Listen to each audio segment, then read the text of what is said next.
Good morning students. आज मैं explain करने जा रही हूँ क्लास 8 का 4th चैप्टर जिसका नाम है दीवानों की हस्ती। इसके जो कवि है भगवती चरण वर्मा जी है। यहाँ पे कवि का जीवन परिचय है।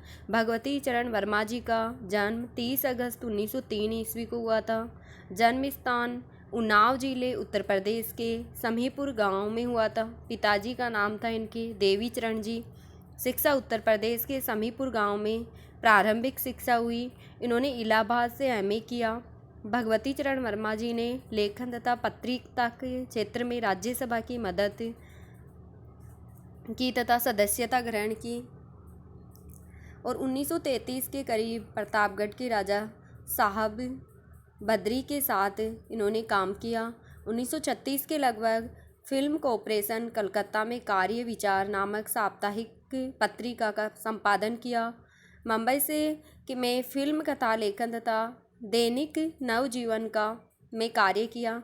चित्रलेखा उपन्यास पर 2 बार फिल्म निर्माण व भूले बिसरे पर भी इनकी 2 बार फिल्म बनी।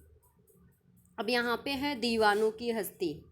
इसमें दीवानों की हस्ती ये चैप्टर लिखा गया है। भारत की स्वतंत्रता के लिए बलिदान होने की मस्ती में डूबे स्वतंत्रता आंदोलन के सेनापतियों की मनोदशा का वर्णन किया गया है इसमें कि वह दीवाने हैं जो अपनी मस्ती में झूमते रहते हैं और अपना काम करते रहते। हम दीवानों की क्या हस्ती है, आज यहाँ कल वहाँ चले, मस्ती का आलम साथ चला। हम धूप उड़ाते जहाँ चले, आए बनकर उल्लास अभी, आंसू बनकर बह चले अभी, सब कहते ही रह गए अरे तुम कैसे आए कहाँ चले। यहाँ पे शब्दार्थ दीवाने यानी मस्ती से भरा जीवन जीने वाला व्यक्ति, स्वाधीनता सेनानी, हस्ती यानी सामर्थ्य, मस्ती खुशी, आलम संसार, धूल उड़ाते यानी खुशी मनाते, उल्लास यानी प्रसन्नता या खुशियाँ। कवि कहता है कि आज़ादी के लिए अपना सर्वस्व है, सब कुछ लुटा देने वाले वीरों का मन जोश से भरा हुआ है। इनके लिए देश की गरिमा सर्वोपरि है। उनके लिए सर्वश्रेष्ठ देश की गरिमा है। वह देश की गरिमा को बचाने के लिए कुछ भी कर सकते हैं। उसके आगे उन्हें अपनी कोई हस्ती दिखाई नहीं देती है। ये आज़ादी के दीवाने हैं, लोगों में उत्साह पैदा करते हैं, उद्देश्य से सारे देश में घूमते रहते हैं और जिस भी दशा में इनके कदम बढ़ते हैं वहाँ इनके जोश और उत्साह का वातावरण बन जाता है। कवि के अनुसार ये दीवाने लोगों के लिए हर्ष और उल्लास लाते हैं और जब वे वहाँ से जाते हैं तो उनके बंधु बांधवों की आंखों में स्नेह के आंसू उमड़ पड़ते हैं और वे उनसे कहने लगते हैं कि अभी अभी तो आए थे, इतनी जल्दी कहाँ चल दिए, तुम्हें यहाँ कुछ दिन और रुकना चाहिए। यानी उनके जो सगे संबंधी हैं वही बोलते हैं कि तुम अभी आए थे और अभी अभी कहाँ चले, तुम कैसे आए कहाँ चले। आगे की पंक्तियाँ, किस ओर चले यह मत पूछो, चलना है बस इसलिए चले, जग से उसका कुछ लिए चले, जग को अपना कुछ दिए चले। 2 बात कही 2 बात सुनी, कुछ हंसे और फिर कुछ रोए, झक्कर सुख दुख के खूंटों को हम एक भाव से पिए चले। यहाँ पे झक्कर का अर्थ होता है जी भरकर, जग यानी संसार।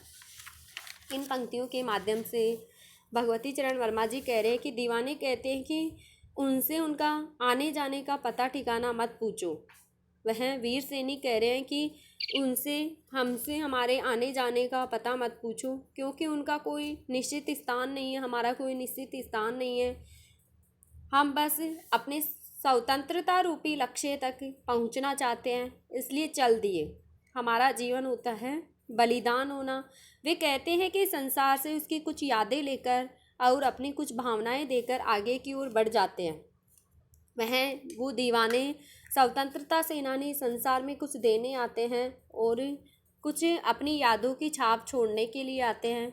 वे अपने देशवासियों के सुख दुख में साझीदार बनते हैं। वे उनके साथ हंसते हैं और रोते हैं, परंतु उनके लिए दुख और सुख समान भाव से दोनों का जी भरकर आनंद लेते हैं। वह इस संसार में खुश रहते हैं और इस संसार के लिए मर मिटते हैं। हम भिखमंगों की दुनिया में स्वच्छंद लुटाकर प्यार चले। यहाँ पे भिख मंगो यानी भीख मांगने वाला, अभावग्रस्त, अभावों में जीने वाला, कठिनाइयों में जीने वाला व्यक्ति, स्वच्छंद, स्वतंत्रता, बंधन रहित। हम एक निशानी सी उर में, उर हृदय, निशानी निशानी ले सफलता का भार चले, अब अपना और पराये क्या आबाद रहे, रुकने वाले हम स्वयं बंधे थे और स्वयं हम अपने बंधन तोड़ चले। अब वही कहते हैं, वही एक स्वतंत्रता सेनानी कहता है कि कवि इन पंक्तियों के माध्यम दुनिया की स्वार्थी प्रवृत्ति और दीवानों के सर्वस्व समर्पण करने की प्रवृत्ति की ओर संकेत किया है। देश के लिए दीवाने बने हुए बलिदान कहते हैं कि देश के कुछ लोग देश से सदा कुछ न कुछ चाहते ही रहते हैं, देश के लिए कुछ देने की बात नहीं सोचते। ये लोग भिखमंगों के समान है। उन्होंने इन लोगों को देश से सच्चा प्यार करने की भावना सिखाई है। देश से निस्वार्थ प्रेम करना हर देश प्रेमी का कर्तव्य है। इन देश प्रेम के दीवानों को इस बात पर बड़ा पछतावा होता है कि निरंतर प्रयत्न करने पर भी वे देश को स्वतंत्र नहीं दिला पाए। अपनी असफलता के इस बोझ को हृदय में धारण किए निरंतर अपने कर्तव्यों को निभाते चलते हैं। उन्हें यह भी बोझ लगता है कि वह अपने कर्तव्यों को नहीं निभा पाए। देशभक्ति की भावना जिनके मन में होती है, ऐसे वीर कभी भी किसी के साथ किसी भी आधार पर भेदभाव नहीं करते। उनके लिए कोई भी अपना पराया नहीं होता। वे यही चाहते हैं कि वे हर क्षेत्र में, किंतु इस देश में रहने वाले सदैव प्रसन्न भाव से रहे। वे कहते हैं कि हमने अपने जीवन के लक्ष्यों और बंधनों स्वयं निश्चित किए थे। हम स्वयं ही अपने बंधन, रिश्ते, नाते तोड़कर बलिदान होने के साथ बढ़ रहे हैं। इस कविता के माध्यम से कवि ने उन स्वतंत्रता सेनानियों की बातों को उजागर किया है जो हंसमुख प्रवृत्ति के रहते हैं, खुश मिजाज के रहते हैं और लोगों के लिए अपना बलिदान देने के लिए तैयार रहते हैं। वह कभी असफलता मानकर भी दुखी नहीं होते और हमेशा उल्लास से भरे रहते हैं। इसीलिए कवि ने आंसू बनकर बह जाना कहा है। जब वह चले जाते हैं संसार से तो आंसू बनकर बह जाना बताया है। और ये जो संसार एक भिखमंगों की दुनिया है, यहाँ पर बेरोक प्यार लुटाने वाली कवि अपने हृदय पर असफलता का एक निशान भार की तरह, भार का अर्थ होता है बोझ, तरह लेकर जाने का अभिप्राय है कि कवि दुखी और अभावग्रस्त लोगों के बीच प्यार तथा अपनत्व प्रकट करते हुए उनमें खुशियाँ बांटता रहे। परंतु ये खुशियाँ थोड़े समय के लिए ही होती है।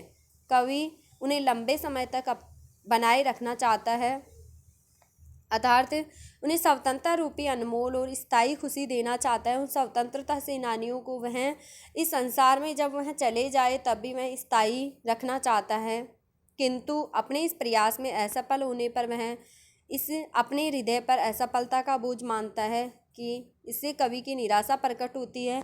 कि मैं इस कविता से यही संदेश मिलता है कि कवि कहता है कि मैं निराश हूँ, मैं उन स्वतंत्रता सेनानियों की छाप इस संसार में नहीं छोड़ सका। Thank you so much.